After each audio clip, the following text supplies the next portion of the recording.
When I found out the investor was Lincoln, I knew I was going to lose to Mia. She was Lincoln's first love, the one he could never forget. After the meeting ended, Lincoln chose Mia's proposal. Just as I expected. Mia looked at me and sneered. Even if you're his wife, in his heart, I'll always come first. Everything you scheme so hard to get comes effortlessly to me. She and I had been rivals since our student days. Ever since her mother stole my father. And she could just as easily occupy Lincoln's heart. I glanced wearily at Lincoln in the distance, suddenly unwilling to fight Mia anymore. This time, I was giving up on him. Between Lincoln and my career, I chose my career. The company's new investor caused quite a stir among the young women, because he was incredibly handsome. The investor was Lincoln, my husband. The moment I learned this news, I knew my competition with Mia was already lost. In the break room, my colleagues were gossiping about the new investor. I bet Mia's team will get it. I heard that Lincoln's first love is Mia. Mia and Lincoln were college classmates. Each other's first love. Lincoln's investment this time is all for Mia. Hearing these words made my heart tighten. I returned to my office feeling lost. News that Lincoln was the investor had already spread throughout the company. The director called Mia and me to his office. Jane, Mia, the investor for our project is Lincoln from Zenith Group. You two will each lead your teams to design a proposal. Submit them in 1 month. The director looked at Mia with meaningful appreciation. He couldn't hide. It seemed he, too, had heard those rumors and understood why Lincoln had chosen our company. Before I even left the office, I knew our team's design proposal would be a waste of effort. Competing against Mia, I'd likely just be there to make up the numbers. Outside the office, Mia stopped. We stood facing each other. I met her gaze. She smiled slightly. Her smile was triumphant and bold. Jane, may the best woman win yet. Her demeanor showed absolute confidence and victory, because she knew very well that between her and me, Lincoln would definitely choose her. Watching her walk away, with her head held high, I turned and left. The design department erupted in excitement. If my team's design proposal was rejected, I'd spend the next period working under Mia, following my pride and accepting all her guidance. I didn't want to humble myself under her. Before the end of the workday, everyone gathered around Mia, praising her endlessly. Mia, you're amazing. I made eye contact with Mia through the crowd. She was surrounded, the center of attention. Compared to her, my corner seemed cold and desolate. I stood alone in the corner. No one beside me. She smiled at me, lips pressed together. I looked away, put on my coat, and walked. Out. Lincoln came home. His expression was its usual cool indifference. I still couldn't help but ask Lincoln, "You invested in our company?" Lincoln looked up at the sound. He met my eyes briefly, his expression bland, and hummed softly in acknowledgement. I continued asking, "Why did you choose our company?" I used a joking tone. "Will you give me special treatment?" Lincoln's brow furrowed slightly, his expression serious. There wasn't a trace of amusement in his eyes. After a moment's thought, he said, "This was a decision by the company's senior management. The proposal isn't my decision alone." The implication was that even being his wife didn't matter. I didn't ask any more questions. He was always this cold and distant, following his own rules and logic, never willing to make exceptions for me. And I always humiliated myself hoping to become his exception. Lincoln turned and left, entering his study. The study door wasn't completely closed. I could hear him talking on the phone. The voice on the other end was Mia's. Lincoln occasionally laughed softly in response to Mia. After hanging up, he pushed open the study door. He walked to the entryway and grabbed his coat from the rack, putting on his overcoat and changing into dress shoes. He straightened up and said to me, "I have a business dinner tonight. I'm going out." I nodded. He disappeared through the front door. He came home very late that night. The words I wanted to ask died in my throat after seeing the post Mia shared on social media. Mia's post showed a group photo. For people in the photo, Mia, Lincoln, and 2 of their college classmates. Seeing this photo, I realized I didn't need to ask that question. I wanted to ask Lincoln if he would favor Mia. I knew he would. I used to leave a light on for Lincoln when he came home late from business dinners. After turning off the light, I slept soundly. When I woke up, Lincoln and I didn't run into each other. We each went to our respective companies. Today, Lincoln appeared at the company as the investor director called Mia over. When Mia returned, everyone's eyes were on her. "Mia, is Mr. Lincoln intimidating?" Mia's lips curved slightly, her answer vague and ambiguous. "Mr. Lincoln and I have known each other for quite a while. He's not intimidating. Everyone can relax." Several people exchanged glances and smiled knowingly. I knew my design proposal would most likely be rejected in the end. But I still led my team working overtime, rushing to complete the design proposal. A month later, I walked into the conference room with the proposal. Everyone was present except Mia. She arrived with Lincoln. Light fell perfectly on the two of them. Lincoln occasionally bowed his head, accommodating Mia's height to hear her speak. Man's profile was illuminated, his features sharp and defined. His eyes were dark, his smile faint. In that unintentional moment, our eyes met. I wanted to read something different in his gaze. But there was nothing. Still the same cool indifference. The lottery determined the presentation order. I was before Mia. I calmly took the stage and opened my PowerPoint presentation. I explained all my design concepts and inspiration. During the presentation, I was completely focused. When I stepped down, sparse applause sounded. The most enthusiastic applause came from Nora, a young woman who had been interning with me since graduation. Lincoln showed no expression. No one could read his thoughts. The director tried to gauge the meaning in his expression, with sidelong glances. It was Mia's turn to present. She naturally made eye contact with Lincoln. They smiled at each other. Colleagues below exchanged glances with gossipy smiles. Nora leaned close to me and whispered, "Jane, is our team's proposal going to be rejected?" I pulled at the corners of my mouth, forcing a strained smile. After Mia's presentation ended, her applause was clearly much louder than mine. The director enthusiastically applauded her. Lincoln's lips curved slightly upward. There was a 30-minute break midway. Recently, I've been caught up in the rumors about Lincoln and Mia, barely able to breathe. The way he looked at me was too cold, making my heart tighten. Through office gossip, I learned more about Lincoln and Mia's past. Lincoln had actively pursued Mia. He unfailingly walked her back to her dorm and brought her breakfast. All their classmates at Preston University knew how much Lincoln loved Mia. I sat motionless in my chair, watching Lincoln and Mia walk out side by side. My nose tingled. The man I'd schemed so hard to get held my most hated person in his heart. Only Nora and I remained in the conference room. Nora held my hand. The 30 minutes ended. The results were in. Lincoln and the Zenith Group team had already left. Our director announced the results. 3 votes total. All 3 votes went to Mia. When the results were announced, my eyes stung, welling with tears. I forcibly held back those tears. The director and Mia exchanged glances, expressing his approval. Several colleagues surrounded Mia. "Mia, you're incredible." I left with a lonely silhouette, but Mia chased after me. "Jane." I stopped. Her eyes curved in a smile. "Even if you're his wife, in his heart, I'll always come first. Everything you scheme so hard to get comes effortlessly to me." "Yes." At 14, Mia could easily take Jason's love for me. Now she could occupy Lincoln's heart too. In the distance, Lincoln was ushered into the elevator by the director, his posture lazy and casual. Suddenly, I felt exhausted. I didn't want to fight Mia anymore. I didn't want Lincoln either. The elevator stood still. The director, very observant, quickly called out for Mia and me to enter the elevator together. The elevator slowly descended. The director kissed up to Lincoln. "Mr. Lincoln, you and Miss Mia are a perfect match. Made for each other," others chimed in. "Exactly. I heard Mr. Lincoln and Miss Mia are already married." Mr. Lincoln really dotes on his wife, specifically choosing our company for Miss Mia. I numbly listened to these flattering words, unable to summon any reaction, sensing a covert but burning gaze from beside me. I looked over. Lincoln's face stiffened. The director nudged my arm, hinting that I should say something too. "Jane, don't you agree? Mr. Lincoln and Miss Mia are such a perfect match?" The elevator doors opened. I calmly met Lincoln's eyes. Indeed, a perfect match. Panic flashed in his normally indifferent eyes, his thin lips parting as if to say something.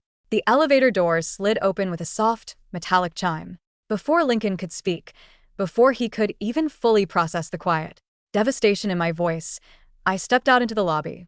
The polished marble floor echoed with the sharp click of my heels. I didn't look back. I didn't need to. The sudden, heavy silence behind me was enough. "Jane." Lincoln's voice cracked like a whip down the corridor, sharp and uncharacteristically loud. It wasn't the measured, indifferent tone he usually reserved for me. It held a rough edge of panic. I didn't stop. I walked straight out the revolving doors of the building, letting the crisp afternoon air hit my face. For the first time in years, the suffocating weight in my chest began to dissolve. It was over. The relentless, humiliating game of chasing a ghost was finally over. When I returned to my desk, the office was still buzzing with the aftermath of Mia's victory. Colleagues were already discussing where to go for celebratory drinks. Mia sat at her desk, spinning a silver pen, soaking in the admiration. When she saw me packing my personal belongings into a small cardboard box, her victorious smile faltered for a fraction of a second before returning, sharper than ever. "Leaving early to lick your wounds, Jane?" she asked, her voice carrying just enough for the surrounding desks to hear. "Don't take it too hard. Lincoln just has an eye for true potential." I placed my favorite ceramic mug into the box. I didn't look at her with anger or resentment. I looked at her the way one looks at a stranger on the subway. "You're right, Mia," I said calmly, my voice steady and devoid of the jealousy she so desperately craved. "He does have a specific taste. You two deserve exactly what you get from each other." I turned to Nora, whose eyes were red-rimmed. She had worked tirelessly on our proposal, only to watch it get trampled by office politics and Lincoln's blatant favoritism. "Nora," I said softly, handing her a sticky note with my personal email. "Send me your portfolio by tonight. Don't waste your talent playing background music to someone else's ego." Nora's eyes widened, and she nodded quickly, clutching the note like a lifeline. 10 minutes later, my resignation letter was sitting on the HR director's desk. It was effective immediately. I forfeited my bonus and a month's salary to waive the notice period. My career was too important to let it rot under Mia's newfound reign. The apartment Lincoln and I shared was a sprawling, minimalist penthouse overlooking the city. It was decorated in slate grays and cold whites, his taste, not mine. I had spent 3 years trying to warm it up with plush rugs, fresh flowers, and framed photographs. Now, looking at it, I realized it had never been a home. It was just a high-end waiting room where I waited for a man who was never truly going to arrive. I dragged my suitcases from the guest room closet. I didn't take any of the jewelry Lincoln had bought me for obligatory anniversaries, nor the designer clothes he had his assistant order. I packed the clothes I bought myself, my old college laptop, my sketchbooks, and my dignity. By 7 p.m., my bags were stacked by the door. On the kitchen island, resting on the cold marble surface, was a stack of papers I had my lawyer draft months ago, kept hidden in a drawer for the day my heart finally broke beyond repair. The divorce agreement. I signed my name on the bottom line. My hand didn't shake. I slipped my simple, platinum wedding band off my finger and set it exactly in the center of the signature page. The sound of the front door unlocking broke the silence. Lincoln stepped inside, shrugging off his charcoal overcoat. He paused in the entryway, his dark eyes sweeping over the suitcases, before locking onto me. The customary indifference on his handsome face was gone, replaced by a dark, simmering tension. His jaw was clenched so tight a muscle ticked beneath his skin. "What is this?" he demanded, his voice dangerously low. "I think the luggage makes it fairly obvious," I said, zipping up my purse. He crossed the living room in 3 long strides, stopping just inches from me. He smelled of rain and that faint, expensive cedar cologne I used to bury my face in. "You're throwing a tantrum because your proposal wasn't chosen? Jane, this is a business matter," Zenith Group decided. "Stop." I held up a hand, cutting him off. "Please, Lincoln, don't insult my intelligence. We both know your board of directors didn't evaluate the load-bearing metrics of Mia's design versus mine. But that's not even why I'm leaving." His brow furrowed, genuine confusion mixing with his anger. "Then why?" "Because of what those idiots in the elevator said. You know how office gossip is." I was going to shut it down. "Were you?" I asked, looking directly into his eyes. "Because you didn't shut it down in the conference room. You didn't shut it down when she paraded around the office acting like your wife. You didn't shut it down when she posted a photo of the two of you last night looking every bit the college sweethearts you apparently still are." Lincoln flinched, a flicker of guilt passing through his eyes. "She's an old friend. She asked for a favor. She needed a win to secure her position. And you gave it to her at my expense.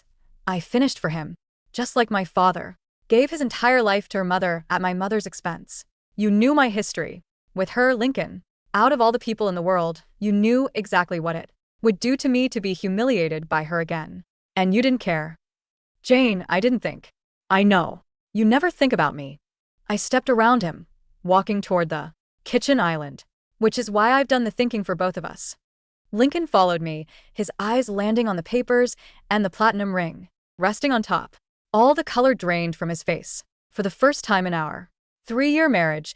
Lincoln looked genuinely terrified. Divorce, he choked out, staring at the word at the top of the page as if it were written in a foreign language.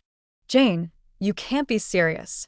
We are not getting divorced over a design pitch. We're getting divorced because I don't love you anymore. The words slipped out of my mouth so easily, so truthfully, that the air in the room seemed to shatter. Lincoln physically recoiled, his hand gripping the edge of the marble counter.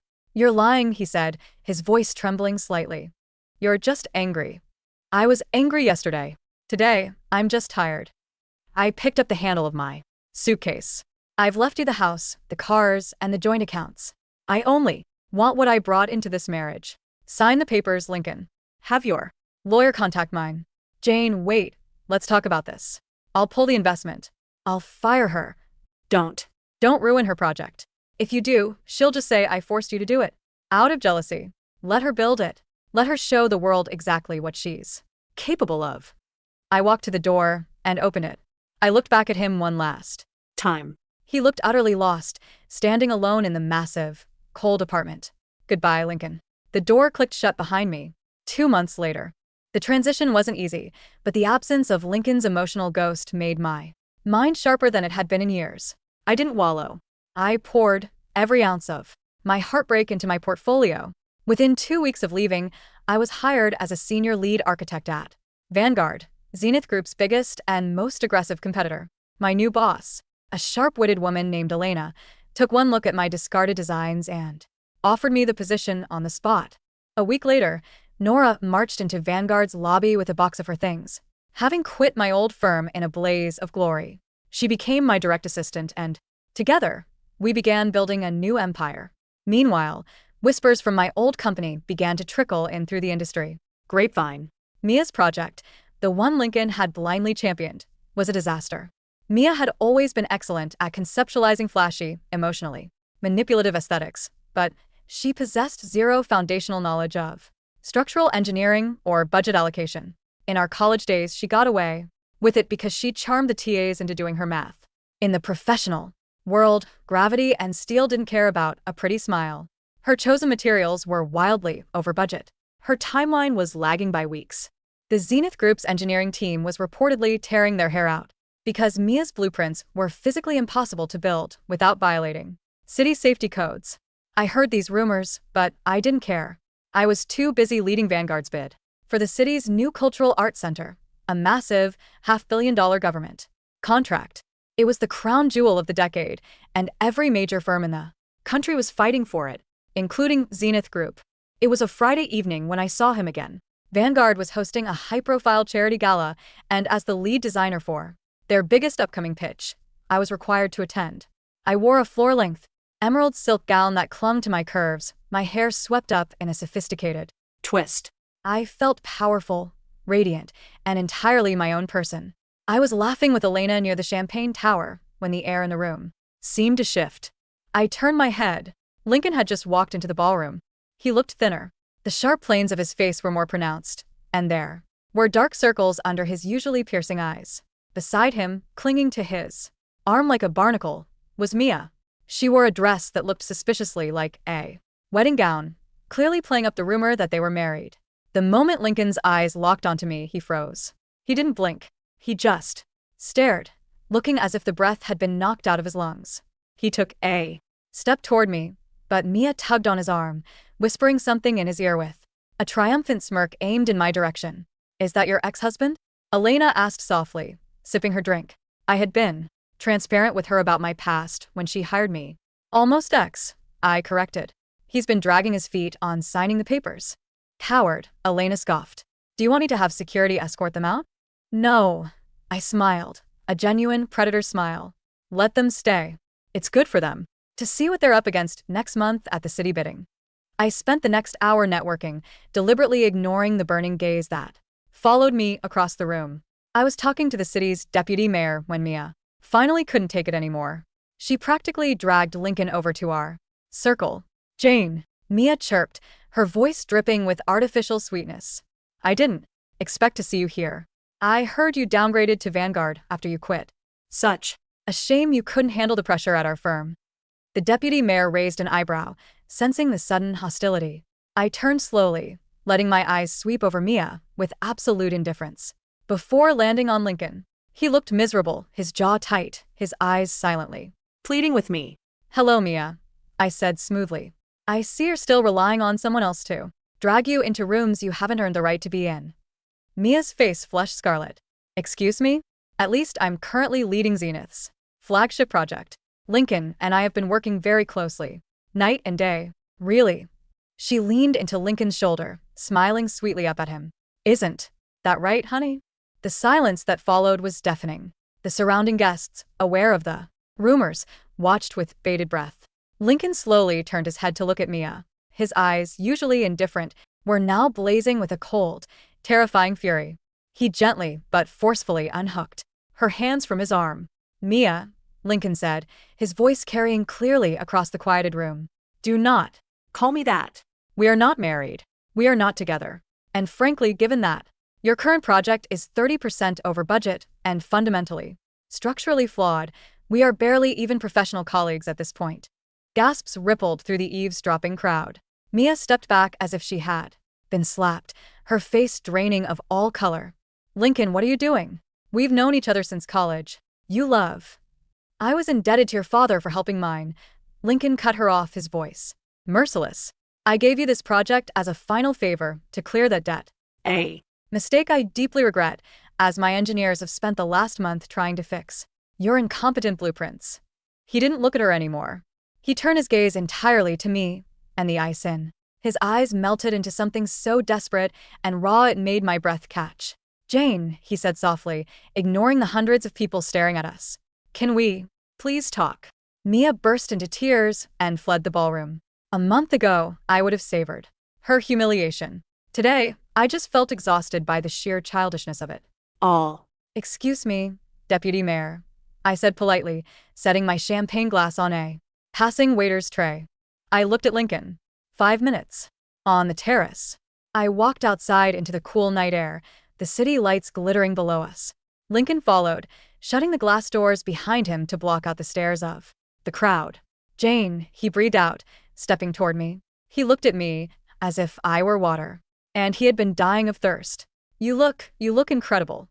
"Your 5 minutes is ticking, Lincoln. Why haven't you signed the papers?" He winced. "Because I don't want a divorce. Jane, I was a fool. A blind, arrogant fool. I thought I had all the time in the world. I thought you would always just be there. You thought I was a piece of furniture," I corrected coldly. "A convenient, quiet wife who would wait up for you, keep your bed warm, and accept scraps of your attention while you played savior to the woman who bullied me my entire life. I never loved her." He rushed out, closing the distance between us. "Jane, I Swear to you. The rumors in college, she started them. She manipulated situations to make it look like we were together so she could climb the social ladder. I Let it happen because I didn't care enough about gossip to stop it. And when I chose her project, it was strictly business. A favor to clear an old family debt. I didn't know she was torturing you. I didn't know she was telling people we were married. You didn't know because you never looked at me," I whispered, the old pain flaring up for just a second before I ruthlessly stamped it down. When the "Director made that joke in the elevator. You didn't look at me with love. You looked panicked because your two worlds collided. You never defended me, Lincoln. Not once." "I'll defend you now," he pleaded, reaching out to take my hands. I stepped back, and his hands fell to his sides, empty. "I fired her today, Jane. I pulled the funding from her project. She's being investigated for gross negligence. Zenith is scraping her entire proposal. And you think that fixes this?" I asked, laughing bitterly. "You think destroying her brings me back?" "Lincoln, my leaving wasn't about her. It was about you. It was about the fact that I spent 3 years breaking myself into pieces to fit into your cold, empty life, and you didn't even notice I was bleeding until I stopped." He swallowed hard, tears shining in his eyes. The great, untouchable Lincoln. crying. "I see you now. Please, Jane, come back. I'll give you whatever you want. I'll publicly announce our marriage. I'll give you half my shares. Just come home." I looked at the man I had loved for so long.